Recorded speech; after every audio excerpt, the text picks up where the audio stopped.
I want to welcome you back to our continuing coverage here of Hurricane Milton here for 10 Tampa Bay. We are in our hurricane studio. It looks as though our studio there in evacuation zone A weathered the storm over there in St. Pete right off of the Gandy. Looks like we're doing okay. I'm Jamison Euler. Yeah, I'm Caitlin Lockerbie. I hope you're doing okay, although I know there's a lot of damage, a lot of debris out there. The cleanup is going to be an ongoing community effort from here on out after two storms back to back heavily hit the Tampa Bay area. We have continuing team coverage for you, giving you a look today. We're already getting the first look at these areas. The sun came up this morning around 7:30, which has given us much better perspective, and we've had our crews moving around with breaking news situations to showing us the damage. And Rob Hackford, we're borrowing him from Buffalo right now, one of his first hurricane, really officially, and we really put you through the ringer here.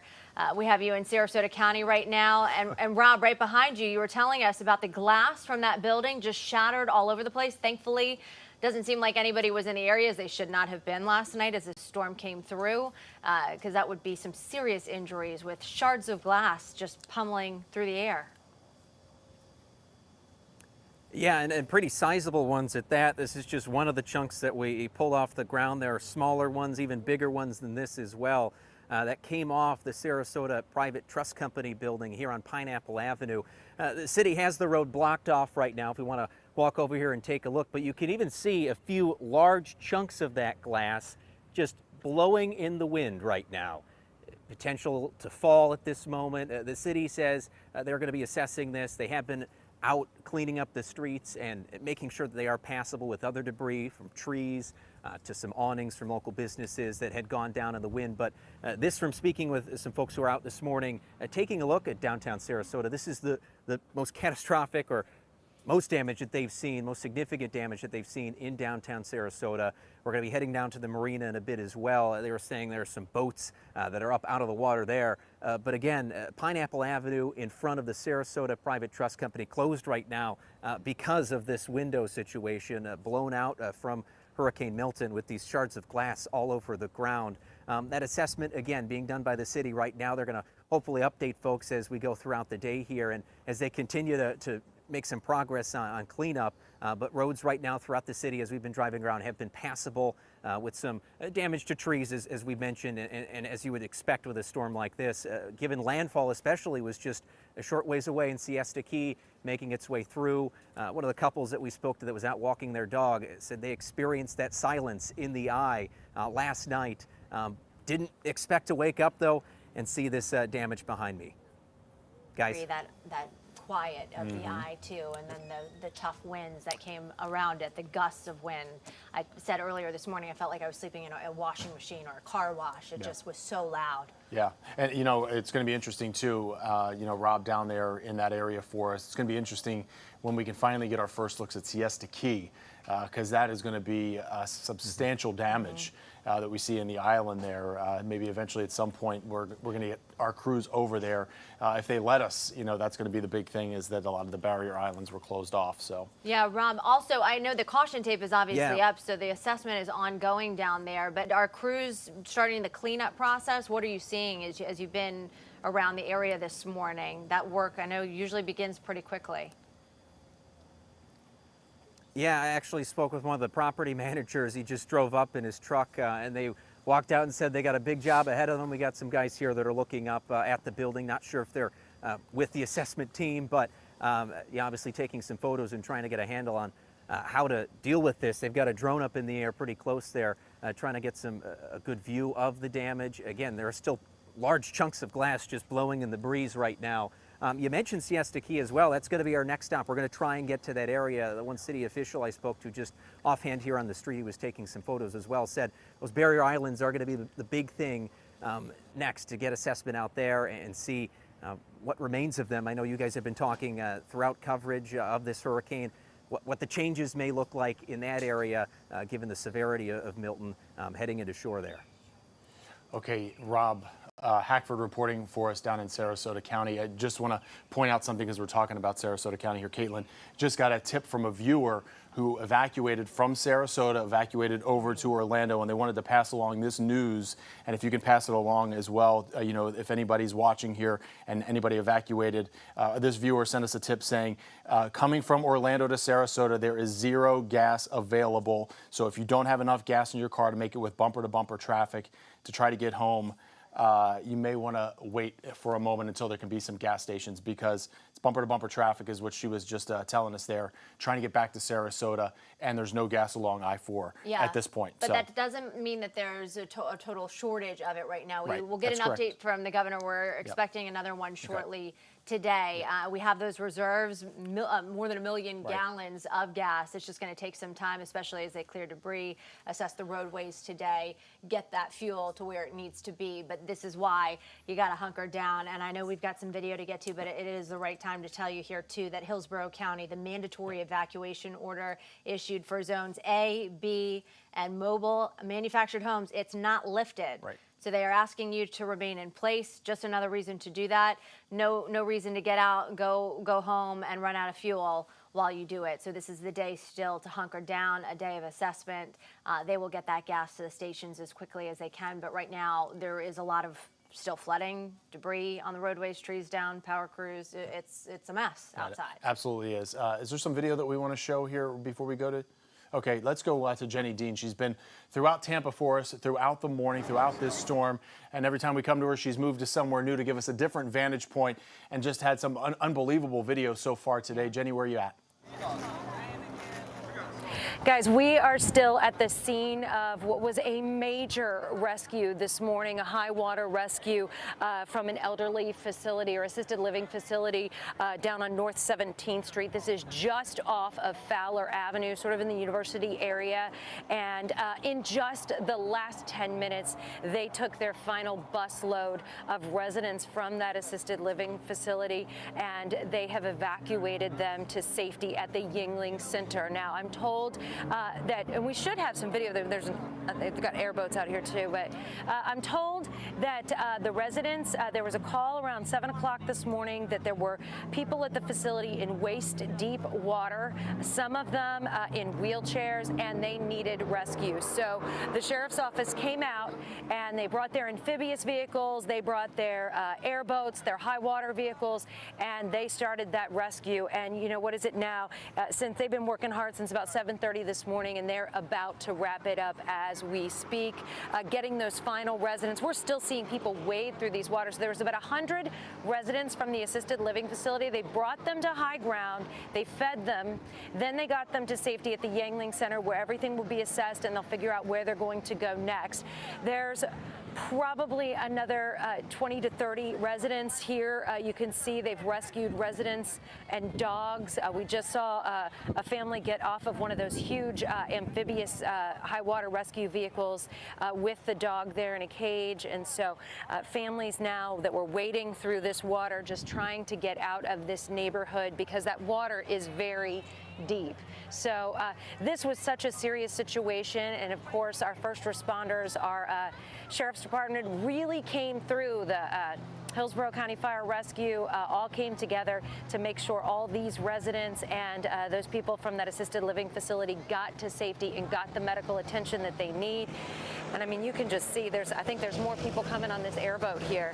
So this has been something that's going to be happening all day. This water isn't going down anytime soon. It's just overflow. There is a retention pond and a small lake pond nearby, but there's no river or anything. This is just from excessive rainfall and just no place for all this water to go. So good news is they've been able to get as many people out, and the folks from that assisted living facility are in a safe place now. Yeah, and Jenny, we were able to see some of that video. The Hillsborough County Sheriff's Office had posted that on social media earlier today of some of that rescue, and it really was oh boy, it was like troubling to see some of these older folks being carried out in the floodwaters. They put life preservers around their necks. They're in their nightgowns, and they're scared. You can tell. You can see it on their face. You can hear it in the background too. Yeah. The relief when the rescue is on the way. Eerily reminiscent of Citrus County during Helene. We were watching live during the dark early morning hours. Jenny, our Jen Titus was up there during that storm as the airboats arrived.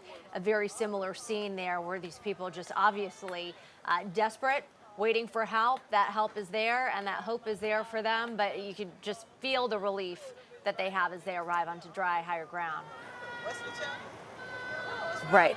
And you can see the relief as well. But, you know, there's a lot of stress with the situation. They had to rescue pets as well. A lot of these people had animals. So, you know, we see people sitting here with their pets, their dogs, and many of them are soaking wet because they were standing in water or wading in water at some point. And so at least now they're getting to safety, and hopefully everybody's going to be on high ground now and be able to find shelter. Because that's going to be the next thing, is they need to find a place to stay and make sure they're getting fed as well. Jenny, when you're talking to people at the scene too, were they shocked by this? Did they, you know, why did they choose to stay? I think that is part of the story sometimes when you talk about the pets too.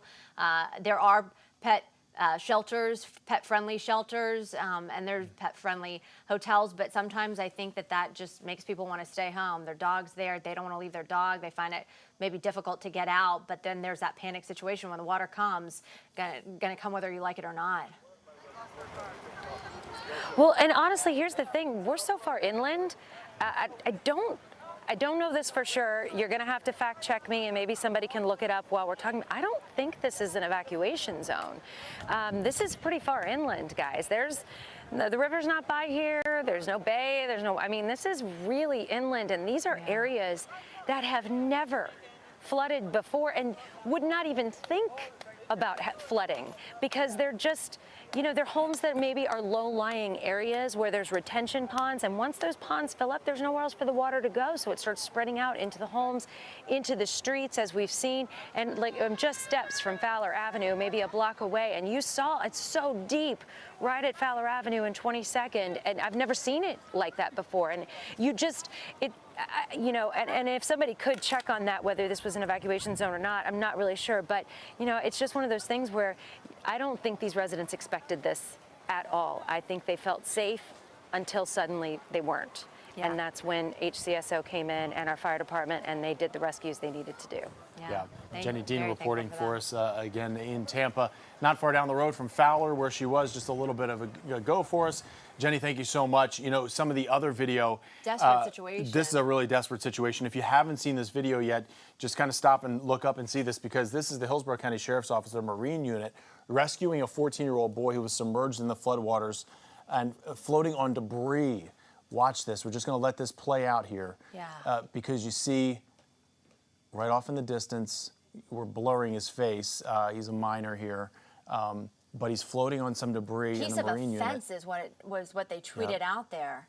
And here he is. They're pulling him out of the water. I mean, the water was up to his neck at that point. Oh, it's so scary. Thank God that he is okay. Can you believe that? Was not even in a shirt at the time. I mean, just yeah, that was a pallet. Situation. He was literally floating on a pallet. Uh-huh. I mean, wow. My goodness. That Marine unit been busy.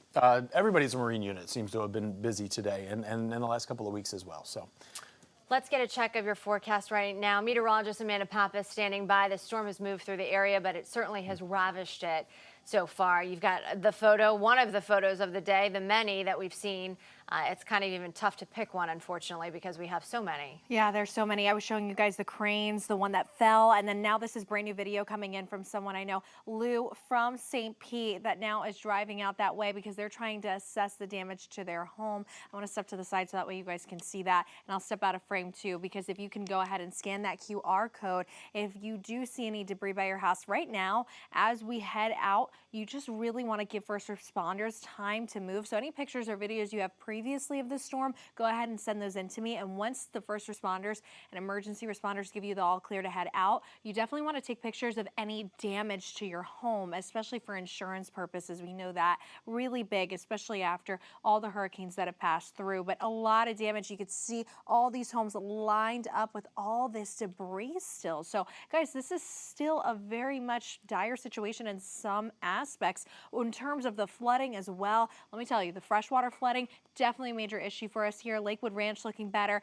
10 Tampa Bay looking better as well. Current wind speeds are dying down. They're still coming in from the north, so that helps to make it feel less humid. We had landfall last night, siesta key at 8:30.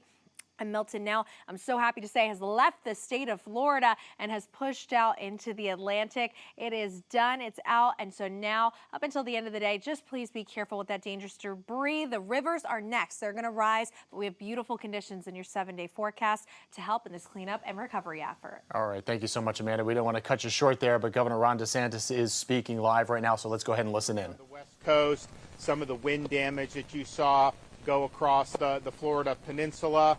As of this morning, we've had, I know the state has been involved in definitely dozens of rescues.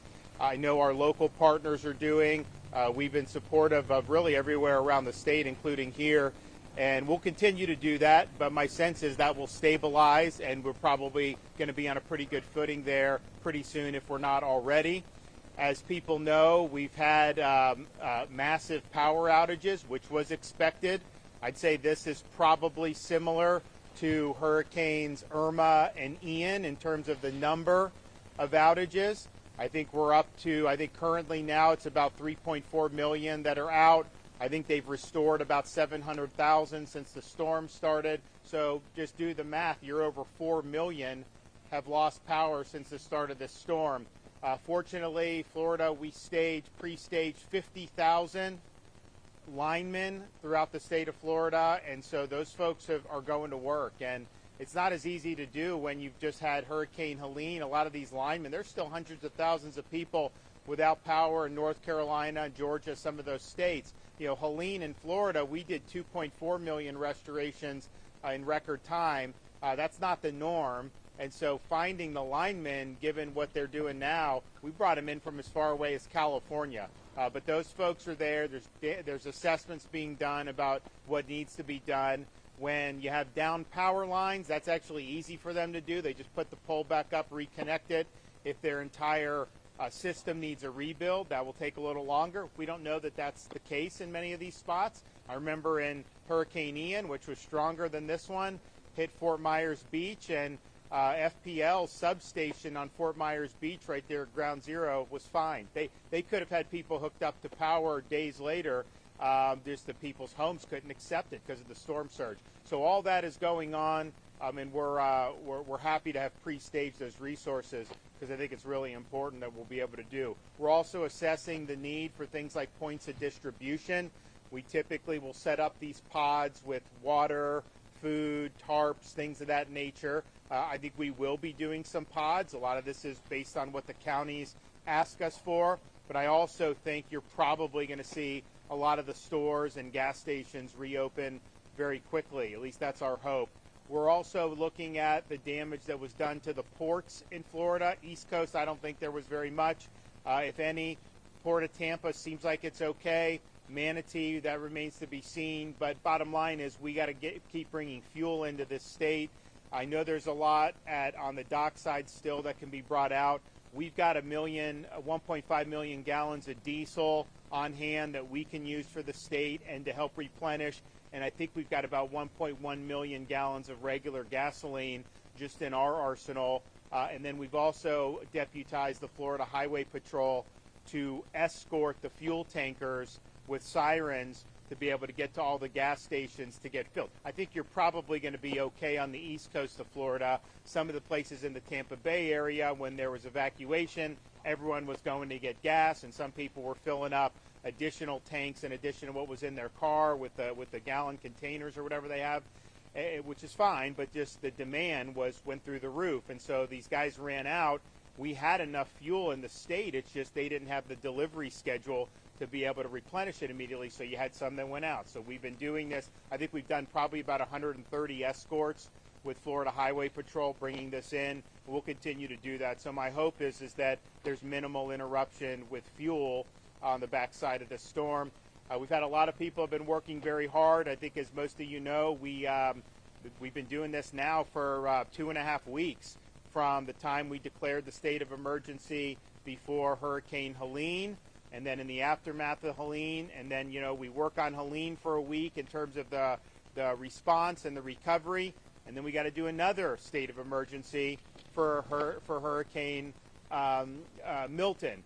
And it's just the way you go. So people have been working 24/7, particularly on the west coast of Florida. We got a lot of first responders that have been working really hard. Kevin and his team, all of our state agencies get mobilized when we have these types of events, and they've been working nonstop. So my hat's off to everybody that's worked hard.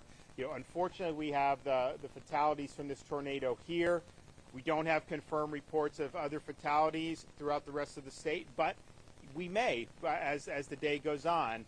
My sense is that a lot of the people did leave who were in the evacuation zones. I know we had over 80,000 people staying in shelters. You had massive heavy traffic on the interstates over the last several days leading up to the storm, because I think people were deciding, to just get out of Dodge.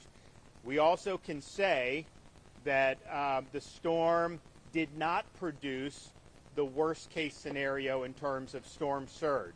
If you remember, about 24 hours ago, maybe 36 hours ago, the fear was a Category 4, strong 4, going into Tampa Bay, producing about 15 feet of storm surge. That's an area with Pinellas County Peninsula and then the surrounding areas in Hillsborough County that is very low-lying, very susceptible to storm surge. That did not end up happening. The storm did weaken before it hit land, and then it did bear further to the east and south of Tampa Bay. So I think a lot of what they had was the wind sucked water out of Tampa Bay. You did have storm surge in Sarasota, Venice, Charlotte Harbor, and all the way down the west coast of Florida, and some significant storm surge, but not to the worst case scenario of what we were looking at. I mean, for example, Helene, we had storm surge in Taylor County up in North Florida that was probably about 20 feet in places like Deacle Beach and Horseshoe Beach. And that is the real deal. I mean, we have examples in American history where you've actually had a lot more than that, 24, 25 feet, Mississippi, Texas, Camille, some of those. But to have 18 to 20, that's a big deal. So doesn't mean there's not going to be a lot of damage. Doesn't mean there's not going to be a lot we're going to have to contend with. But just in terms of what we were prepped for, I think that we probably have an abundance of resources. My sense is we'll probably be able to release a lot of the search and rescue resources that we've had on hand very soon, and then just get back to getting everybody back online with power, making sure the gasoline's flowing and everything. So all in all, everyone's done a good job up to this point. We got a lot more work to do, and I'll let Kevin come in and say a few things.